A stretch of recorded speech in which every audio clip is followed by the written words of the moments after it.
and welcome to another episode of The Hollywood Knitter. My name is Allison, and you can find me as Allison1031 on Instagram or Ravelry.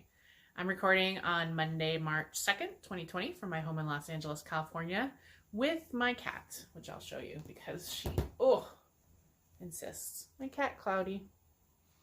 I just came home, so she wants all the love. It is the evening. It's about 6 o'clock. And so because she has been without humans all day, she just wants to be touched. Touched. But she'll want to be touched for the next few hours, so I couldn't wait for her to get enough of that. Anyways, I have a bit to talk to you about. I have some knitting to share. I have some travel stories. I have some acquisitions and all that good stuff. So let's get started, shall we? Let's get started with my FO. I finished a pair of socks. I finished these socks. Now this yarn is the unique yarn I picked up at Stitches SoCal. It is a self-striping, kind of tweedy looking. The yarn comes in 2 distinct cakes, so you don't have to do anything to get 2 perfect socks. These are for the boyfriend, so they are on tall man socks. These took me, I don't know, I started mid-January, finished them the 22nd, so it took me a little over a month.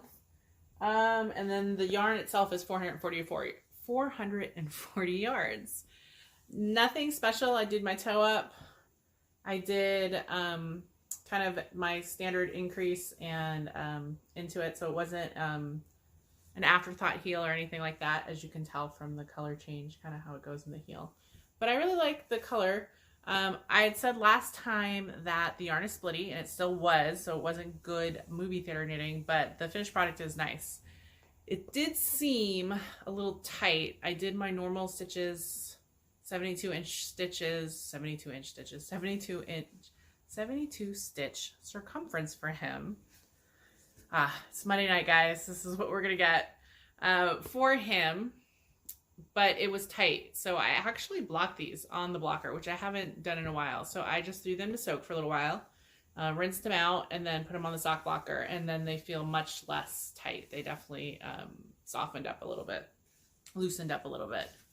So yeah, those are my unique socks. They will go hang on the wall until I make him the next pair of socks, whenever that may be, and then eventually these will go into his sock drawer. So that is the only FO I have. Now, I have 3 whips. One is my never-ending blanket, which I will show you because I accomplished almost 3 inches. So I'm up to, I don't know, 58, 60, somewhere around there. I'm trying to find my things. So it's kind of hard to see, but this is where the marker was last time, or the beginning of February. So I'm trying to accomplish 3 inches. Here's where I started at the beginning of the year.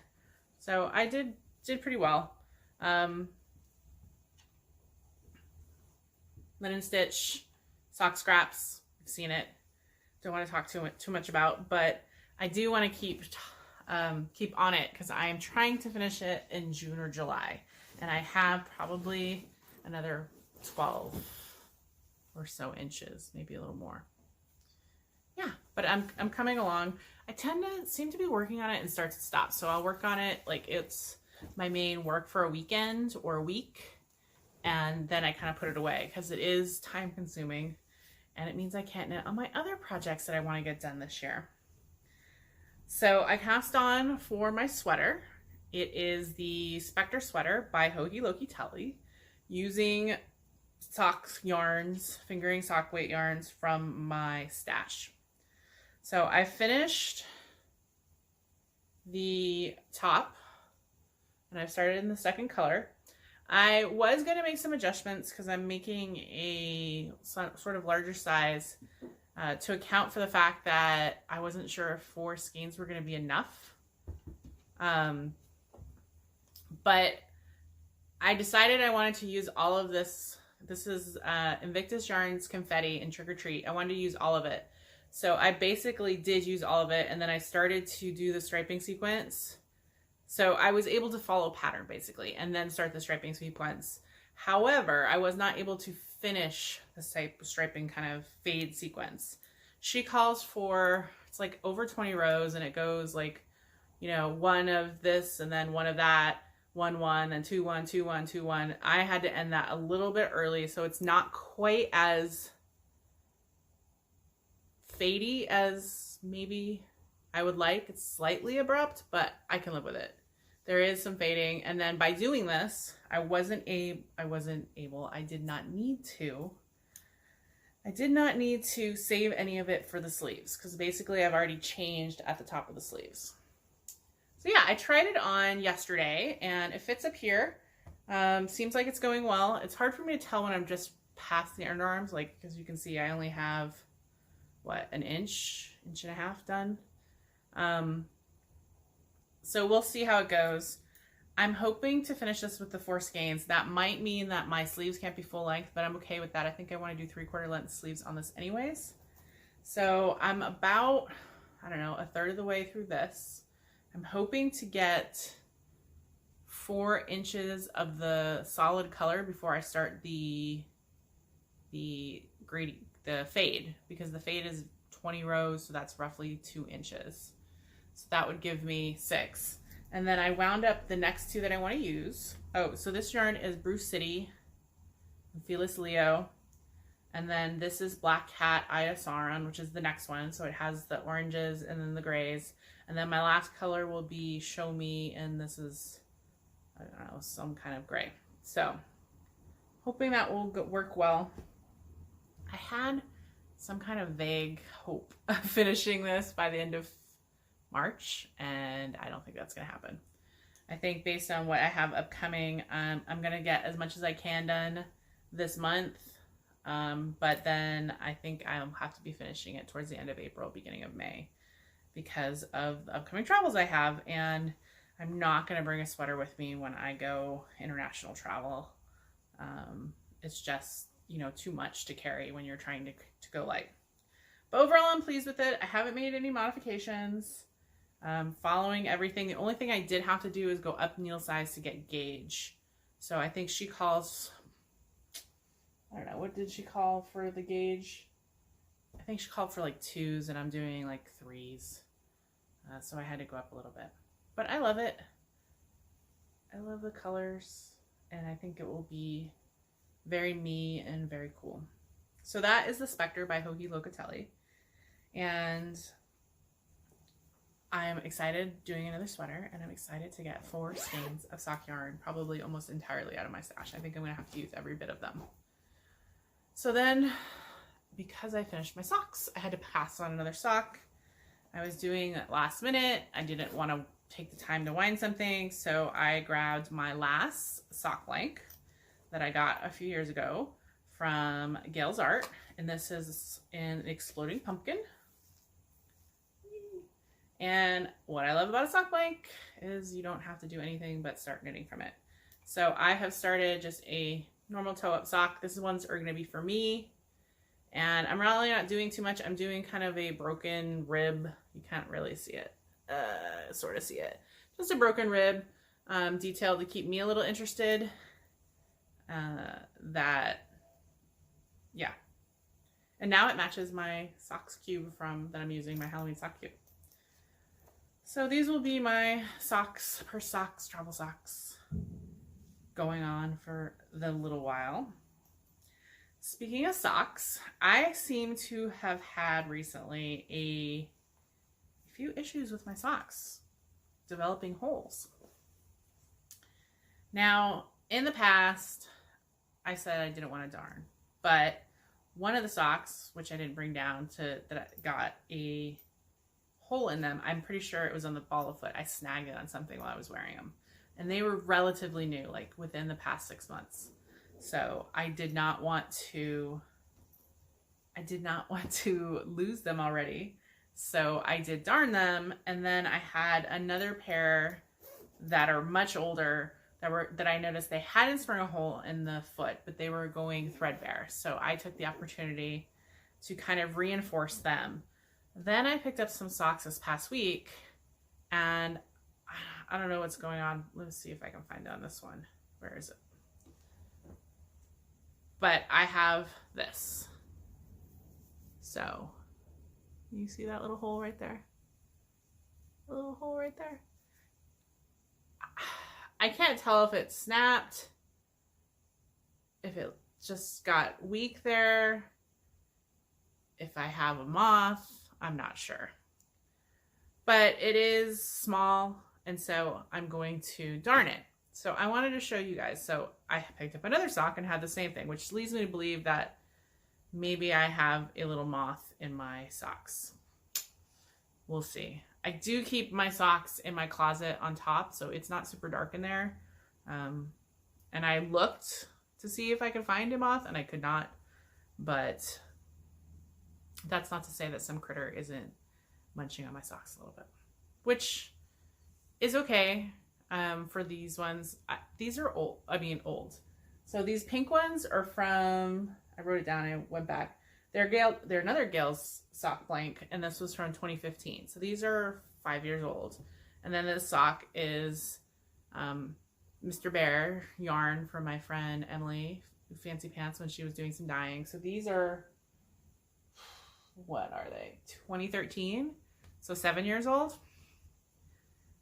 But these are sentimental. So I wanted to darn them because it was a little hole. So I just wanted you guys to kind of show how I just do. And all I really do for darning is a duplicate stitch. So this one had the same kind of hole. Very tiny, very easy to do. And so I just take 3 strands of, or however many strands I need, and just weave and start doing a duplicate stitch. And so it just comes up with that. And I will actually move these back onto the back side and weave them in a little. And then I'll just have this little patch. It works really well. I think it will give me a little bit more wear. I'm usually doing it, like I said, on my heels or something. It's not normal to have it on the leg like that. But I will say that I probably am a darn it once kind of girl. And then if they spring another hole, then they will probably go the way, excuse me, of the sock, the Yarn Harlot's way of darning, which is, oh darn, as you put them in the trash can.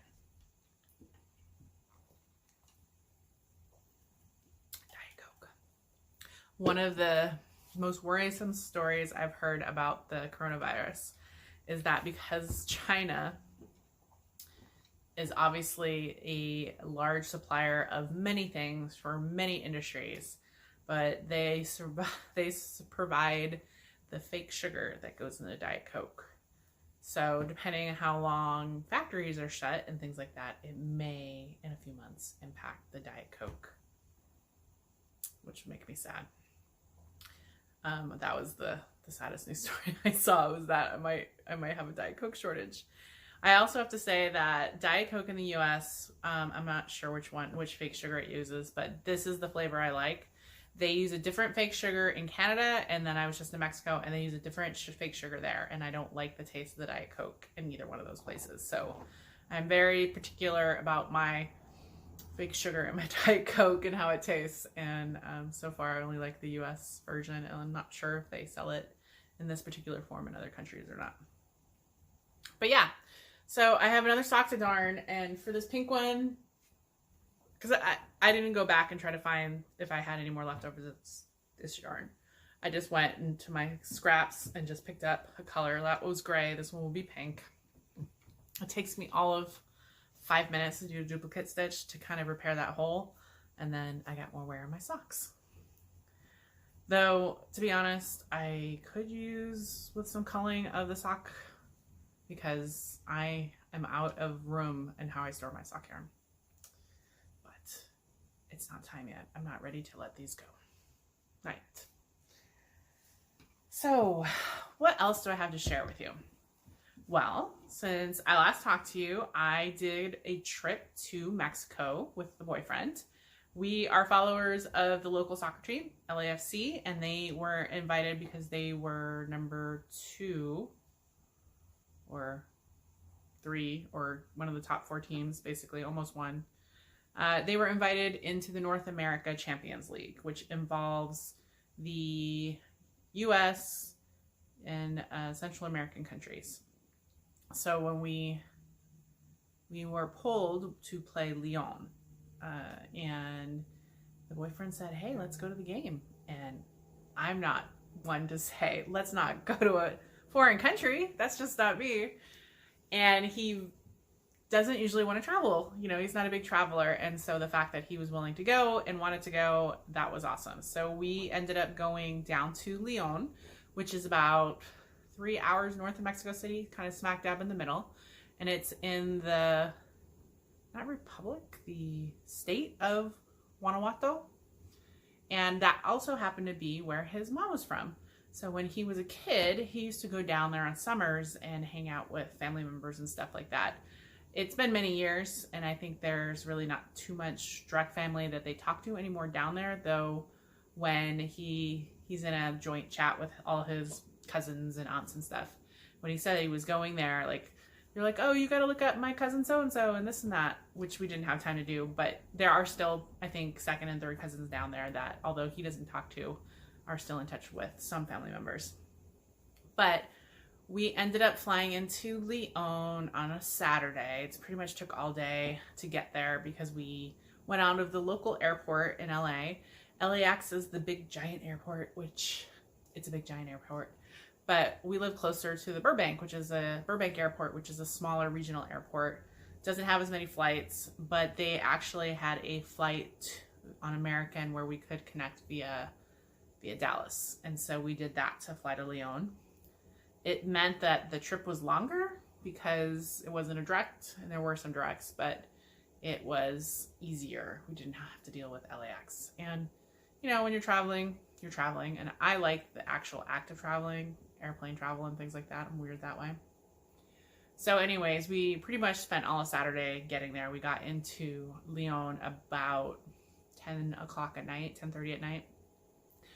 Fairly easy to go through immigration, and then we had just chosen to stay at a hotel near the airport because we knew we were getting there late, and especially if there was going to be any delays or anything like that, we didn't want to drive to our destination, our next destination, which was Guanajuato, which is a UNESCO site, a small kind of town in that area, about half hour from the airport.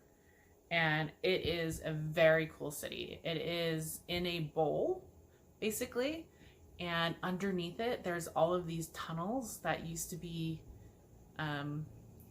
to divert water. I guess there used to be a river, so they built all these tunnels to basically take the water underground. And it has beautiful hillsides and it's colorful little houses on hills. I will insert a picture or two here.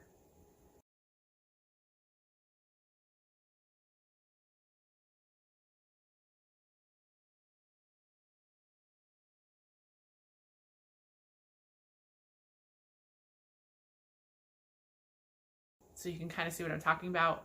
But this was a place that he remembered going to as a kid with his mom. And so he was kind of a little choked up because he would love to have brought his mom and say his son there, but he had memories. And so we walked around and hung out there and saw some of the local sites, and really just kind of enjoyed. What I like to do when I travel is, like, of course I love to go to a museum or things like that, but a lot of what I like to do is just take a seat and people watch, just see how people live and do. And there was a lot of arts going on there. There's a lot of art. It is a university town, so there's a lot of a very big student population. And yeah, so we stayed there for 2 nights in this lovely little hotel that had very traditional kind of rooms, and it was just nice. And so we stayed there Sunday and Monday, and then on Tuesday we went to Leon. We took the bus. We took an Uber from the airport to Guanajuato, and then on the way out we took the bus from Guanajuato to Leon, which is where the soccer game was going to be on Tuesday night. And we stayed at a hotel near the soccer game, and we kind of walked through the leather district, which I guess Leon is famous for their leather, and it was right near the hotel and right near the stadium where we were staying. But to me it seemed less leather and more shoes. Like lots and lots of the same shoes. Some of them were leather, and there were some people offering you can get cowboy boots and work boots, but really it just seemed like a lot of the same shoes. Like when I say shoe stores, like hundreds of shoe stores, all these little ones selling very similar shoes. Not really sure how they make money. Wasn't positive the shoes were even made in Mexico, to be honest.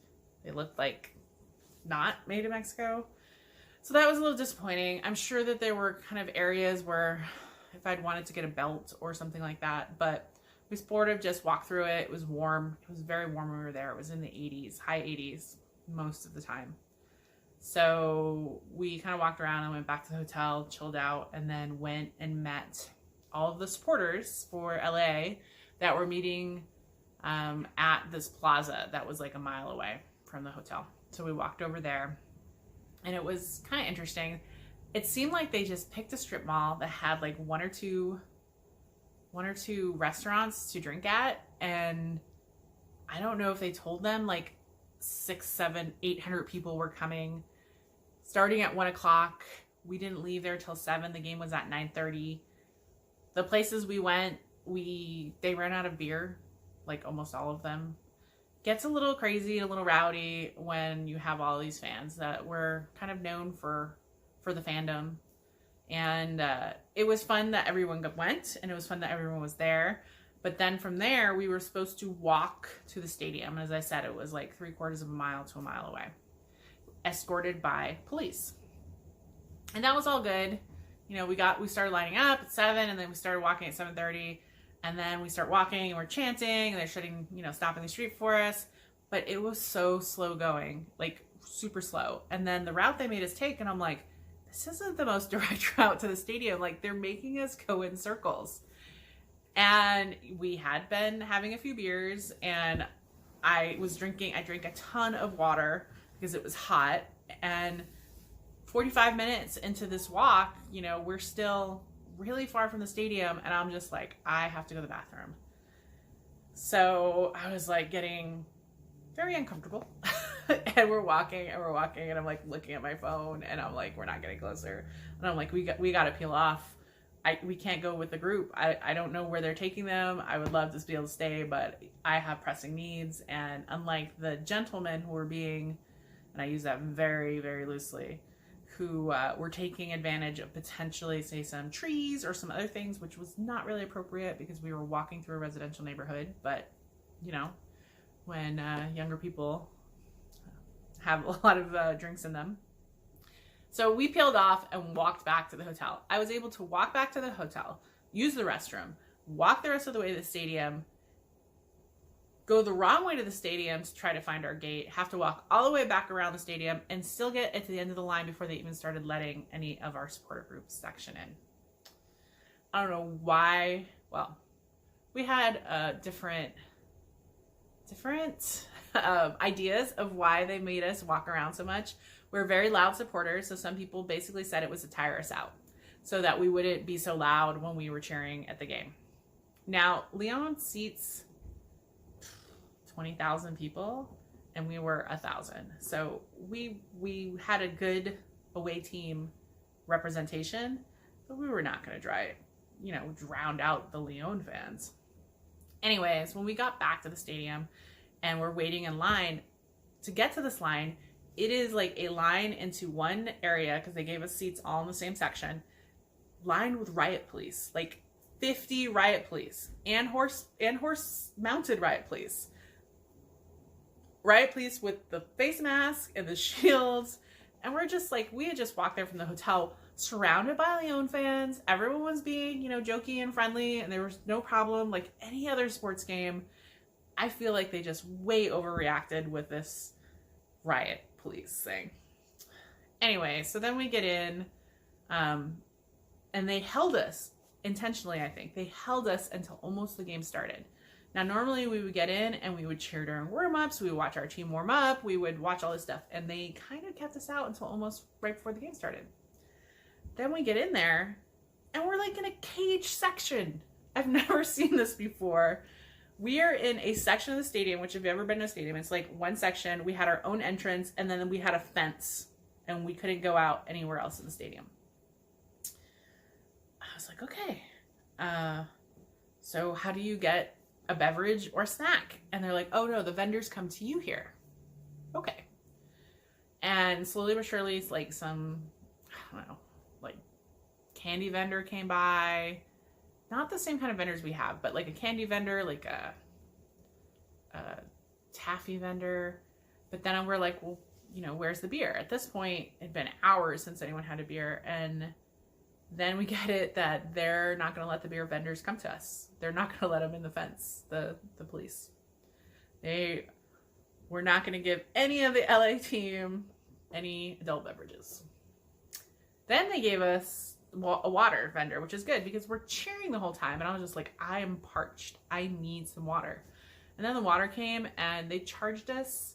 It was like 50 pesos, which everywhere else that I bought water this entire trip was like 10 pesos. So they like, in the scheme of things, it was $2.50 US, but it was quadruple what everybody else was paying.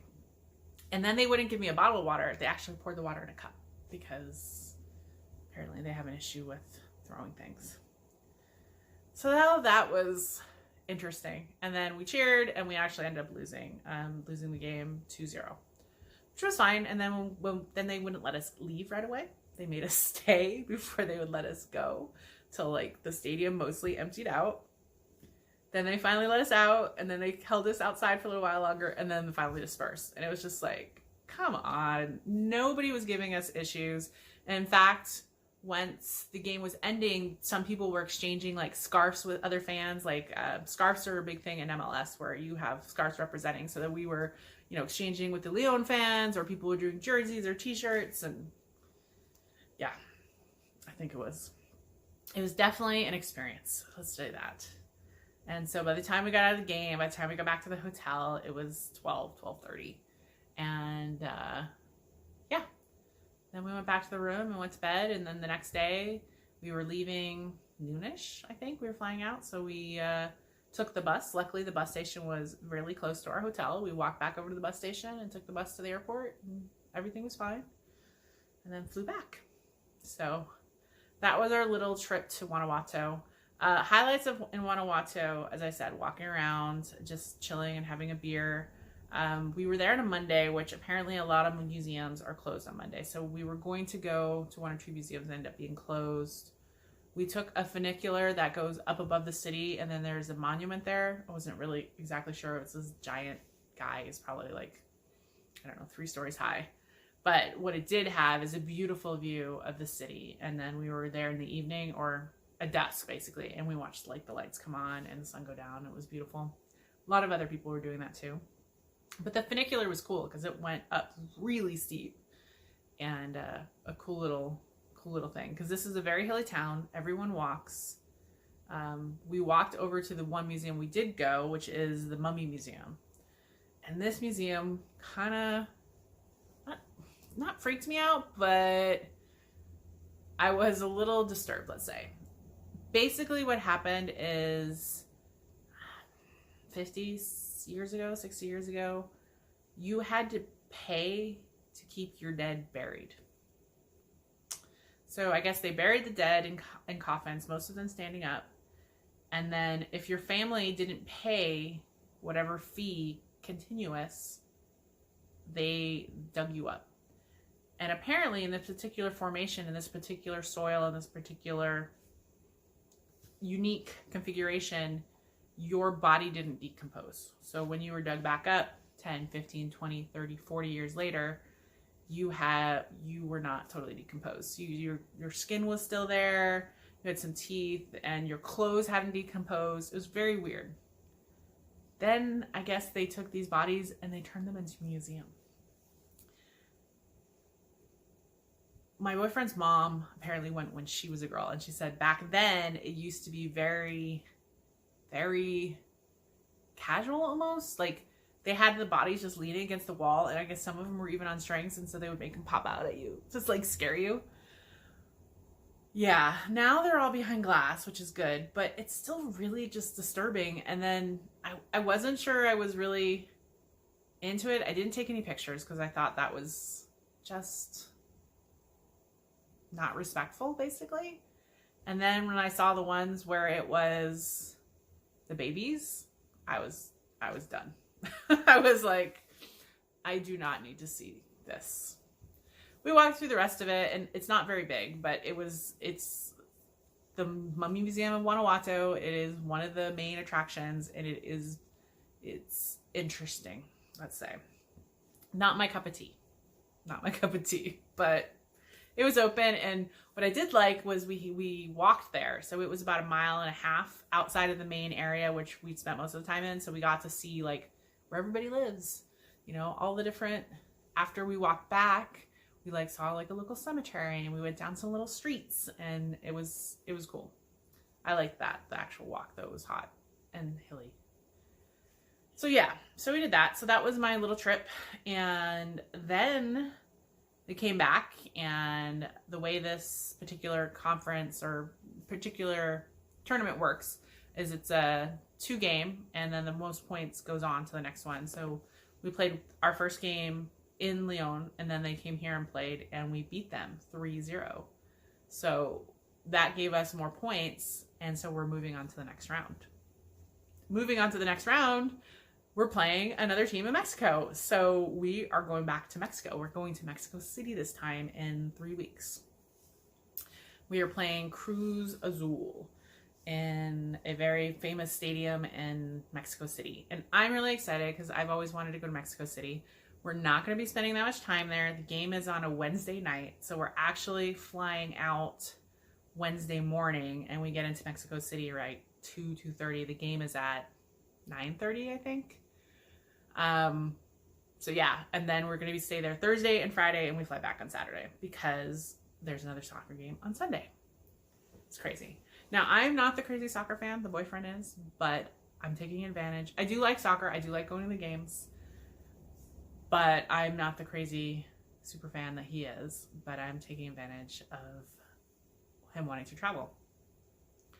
This trip is even more interesting because we are 3 weeks out, and the tickets out of LA to Mexico City were a little on the pricey side.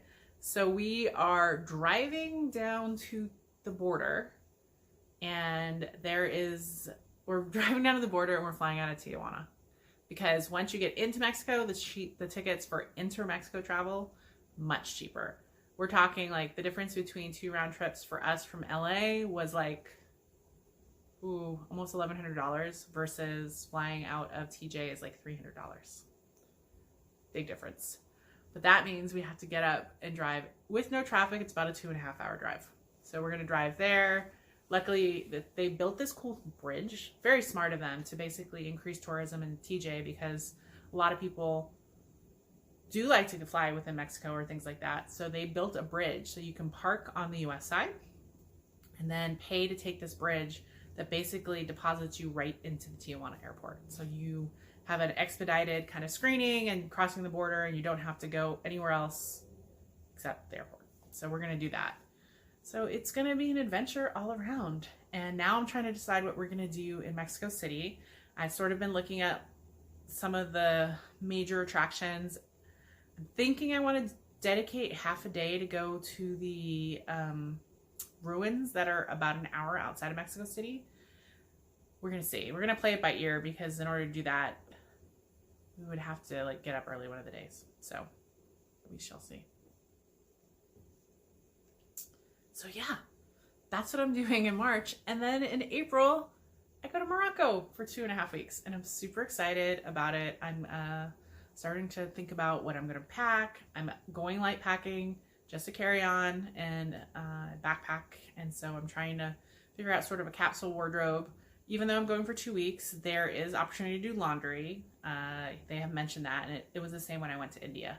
One of the stops we just sent, we stayed at a place for 2 nights, and we sent our laundry, and it was like super, super reasonable. Like, I think I had like almost all my clothes washed for like $5 US. It was very reasonable.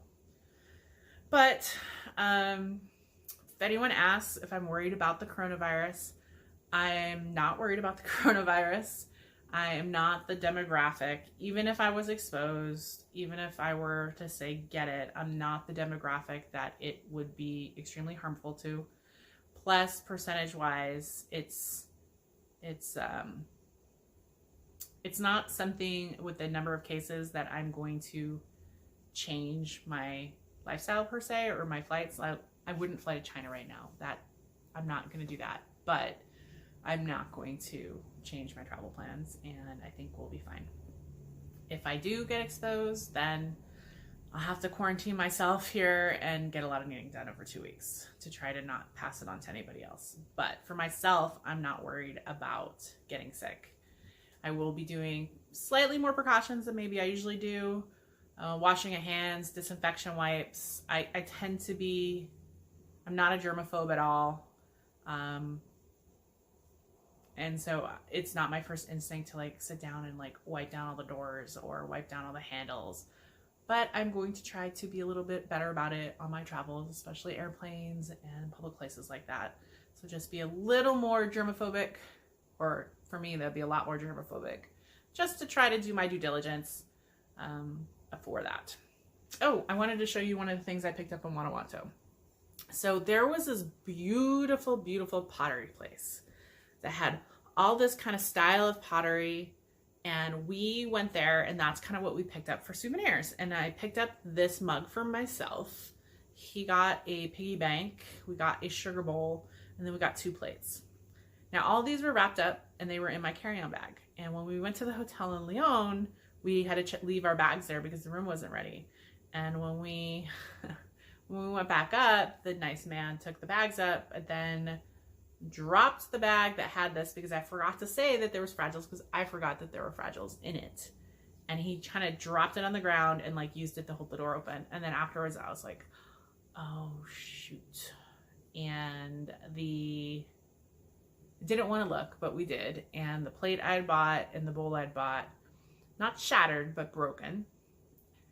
The piggy bank, the round things did well. The sugar bowl didn't have anything. The piggy bank he got for his great niece didn't have anything. I thought that my cup had made it, and then I just opened it now, and you can see I have a little chip right here that goes into a crack, and I have a little damage. It's definitely a weak point. I'm not going to be able to use it as a mug, which is what I was hoping to. I'm going to have to turn it into something decorative, so that I don't stress it. And I might have to reinforce with, I don't want to touch it. This whole piece is going to come out right here. So I'm going to have to glue that back in. So that is sad. Oh, I just felt that piece come out. I'll have to go put this down. That made me really sad that happened. But luckily it wasn't super pricey. And we're going to be able to save it with glue, but it's just not going to be the same. Like the other ones were going to be gifts, and I'm not going to give it away as gifts now. He says we should still give it as gifts because there's a story behind it. And I'm like, I'm not going to give a plate that we basically glued together to my mom for Christmas. But I have a plate now, and I have a mug once I glue the pieces back on that I'll use for, maybe I'll plant a plant or pens or something. I'm really sad. It was really beautiful. Oh. So I came back from Mexico on a Saturday, and then we had Sunday back to work, and then I worked a few days, and I came back from Mexico on a Wednesday, and then I went back to work for Thursday, half a day on Friday, and then I flew to Stitches West. Yeah, back to back is a little tough for me, not having like downtime to like relax at home. But I did want to go to Stitches West. I did want to see all my friends, and I did. So I flew up on Friday afternoon, and I stayed at the Hilton by myself. On Friday night, I went into the market for a little bit, walked around, big market, and then I went to the lobby and hung out with my Northern California friends, who I am going to miss at the Knockers Retreat. So that was another reason I wanted to make a point in going and seeing them at Stitches West. So that's Barb and Tracy of the Two Knit Chicks, Pat, Mary. I barely saw Gail and Charlene this time, of the Arniacs. I did see some other people who will come to me. I met a very cool, because I don't usually do like podcasts or meetups or anything like this. If you watch this, you've probably met me somewhere.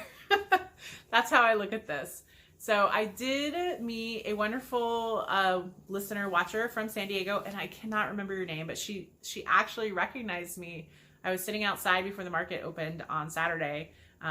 because I thought it opened at 9. It opened at 10. And she came up to me and she flew up from San Diego and she was going to her first Switches West. I hope you had a wonderful time and bought all of the things. So that was really cool. But I am going to show you my stash acquisitions. Yeah. I was going to try, I had a list. So I went on Friday and based on that, I kind of made a list of stuff I wanted and pretty much stuck to it. I had a few things kind of jump in, but pretty much stuck to it. So one of the things I bought, which is actually in my purse, is I bought a little bag from Ribbon Street, and they have beautiful bags, but this particular bag, I'm using it as a little toiletry bag in my purse. So where my lipsticks, my chapstick, my emergency little makeup stuff. And it was perfect because the one I had in my purse was giving out. So this was just a perfect little size. And unfortunately, I don't have it, but with me, I don't want to step up and get it. So I got that. That was my first and only purchase on Friday night. Saturday, I went to the tin place, whose name is I'm forgetting, but she's there every year and she has all these great sized tins with all of these cool little, I don't know if it's decollage or whatever, but I'm going to turn these into things from the idea from Barb. I'm going to turn this into my travel notions kit. So I'm just going to have like a needle, little yarn, a snipper that's not scissors, you know, just the little basics when you travel. I don't like to travel with all of my notions. So that was a great idea. And I can even fit a measuring tape in here. So this is going to be my travel. And then this one was another one I bought. And I think I'm going to use this for like my headphones maybe. I'm not sure. I just like them. So I bought those 2 tins. I decided, because the boyfriend is big into LSC and their colors are cardinal and gold, I wanted to make him some socks. And so I was on the search for a gold.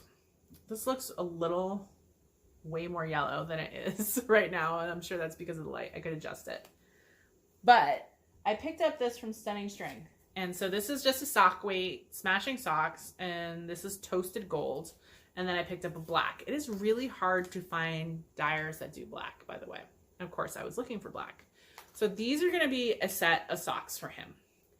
I probably can actually get a pair of shorty socks for me too out of them. So I might do that. I haven't decided on the pattern yet.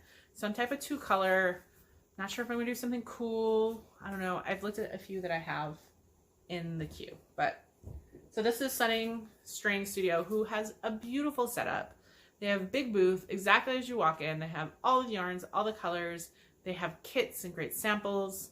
I saw them at Stitches SoCal too. So yeah, this is the first yarn I've gotten from them though. So it is just a superwash merino nylon, so it should be good. Then I sort of had the idea I wanted to do a hat. So when I ran across this gold, which looks more gold, at the Jimmy Beans booth, they were selling, these are one of the kind Tosh Merino Light, 100% merino wool fingering, and it was just a beautiful single, and they had black. So I picked up this gold and black with the idea that I will do a hat for him and potentially for me in LAFC colors. So I picked up for socks and I picked up for a hat. Also wanted to pick up, he had commented, excuse me, he had commented on the latest pair of socks, or one of the most recent pairs for Christmas, where I had used a heel and toe that was this vibrant red. And he was like, ooh, I really like that red. I wouldn't mind a pair of socks in that red. So I was looking for this really great red. And I came across this dyer who I'd never heard of before. They're out of Portland, Oregon, called Ritual Dyes. And they had this great red, which it's a little darker than it's showing on the light right now. This is a little off. I could switch it so that it would probably look better, but whatever. And it's called Scorpio, which I'm a Scorpio. They did their colors based on the zodiac. And this is just an 80% merino and 20% nylon. but it's this beautiful, beautiful red. So I'm going to knit him a pair of red socks eventually. Also there, they had cool t-shirts. And I picked up a Scorpio t-shirt for myself. How cool is that? To see the yarn ball? Oh, it's so cool. So yeah, this is Ritual Dyes. Very, very cool shirts.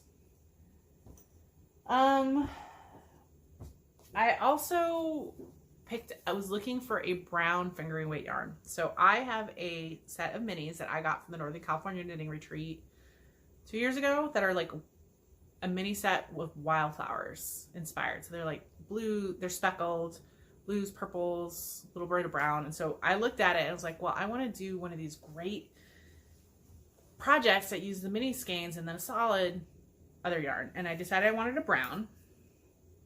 So I picked up Magpie, the swanky sock, which is a 80-10-10, so merino cashmere nylon, and this beautiful, beautiful brown color to go with that. I don't know what my project's going to be. I have some ideas, or I was looking at some, but now I have a brown to go with those minis, whatever project that might be. Spin Cycle had an amazing table of all their Spin Cycle yarns, which I've never seen so many Spin Cycles. This is Spin Cycle. It is a beautiful 100% American wool. This is their sport weight, 200 yards. I have a skein of this that I picked up at Maryland Sheep and Wool a few years ago, and it is gorgeous. I have the night shift and some other ones I wanted to do, but I couldn't justify, didn't want to get a whole project's worth, but I did want to get it enough for a hat or to go into a hat in my oranges and grays. So I picked up this one. My idea with this is like, it's going to be a hat. I think I know what it's going to be. I think it's going to be the Lineate by Elizabeth Doherty combined with some grays and stuff I have in my stash. But I just picked this up. This was just because I liked it and I wanted it. I also went to the Apple Fiber Studio booth and I picked up some Cascade Ultra Pima because I don't have any more of cotton in my stash for Knitted Knockers, who were represented at Stitches West, who had a booth and were doing that. And if you don't know, those are basically prosthetic boobies that are knit and stuffed for women who have undergone breast cancer or other reasons to have their breasts removed. And so this is a charity I'll be knitting for next year when I go to Knockers, because it is the Knockers charity, and I didn't have any more cotton yarn, and so I picked up two skeins. In that same booth, Apple Fiber Studio, and they're out of Bellingham, Washington, and they had a lot of beautiful colors, and this one sort of just spoke to me. This is called Stem, and it is a lovely gray with kind of just lots of different colors kind of in a thing. And this is actually going to be my giveaway yarn for Stitches West. So I will be giving this away. I will open a thread on Ravelry for it. I'm not sure what the prompt will be. It will be something. Go check out the thread. When I open it, I'll have figured it out. I assume STEM. I think of STEM and I think of, sciences, STEM program.